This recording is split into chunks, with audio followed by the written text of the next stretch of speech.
Hello, this is Stu from Go Play That, and you are watching an overview of Salt and Sanctuary. Salt and Sanctuary is a 2D action-adventure game developed and published by Scar Studios, who are best known for the Dishwasher and Charlie Murder games, which takes many of its cues from the Souls and Bloodborne franchises, with just a pinch of Metroid and Castlevania. Before we begin, please forgive me in advance for how often I will mention Dark Souls in this video.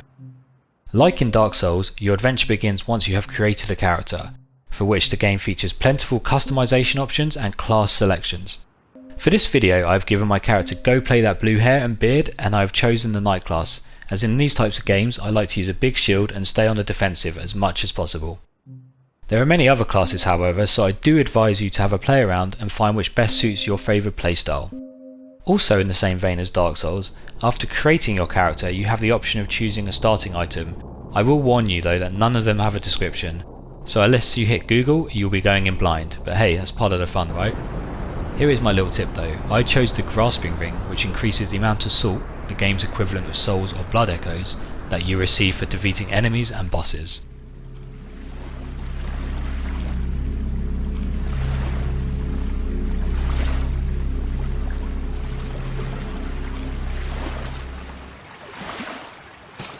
Whilst I do consider this to be an overview of the game, most of the video will feature gameplay footage with the occasional comment from myself.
As you progress through the game, you will come across messages left in bottles.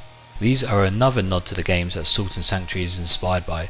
Some serve as tutorial tips, some reveal some secrets, and some are just jokes or homages to Dark Souls.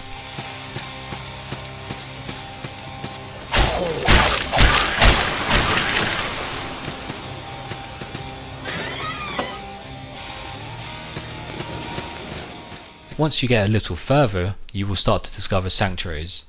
These serve as the game's hubs, and like Dark Souls you can spend salt to advance your level and also make offerings using certain items found in the game world. These offerings will inspire different NPCs to arrive at your sanctuary and serve as merchants, blacksmiths and the like.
One aspect I do really enjoy in Souls and Sanctuary is the music. I find it solemn and haunting, and I love the isolated guitar riffs.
Where the game does differ a little from its inspirations is that levelling up is a two-part deal.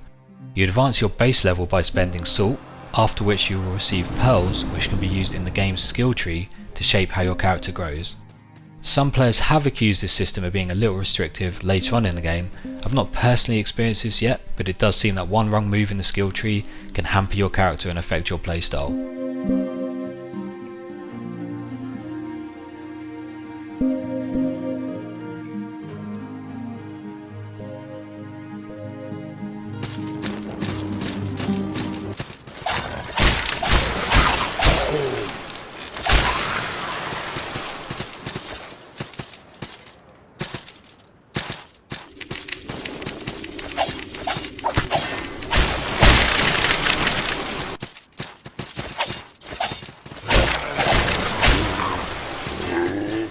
Souls and Sanctuary does also feature co-op. Unfortunately but understandably, this is limited to local only. Overall, whilst a little derivative of the games it is inspired by, Salt and Sanctuary is an interesting take on the Souls formula and well worth having a look at.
I hope you enjoyed this video.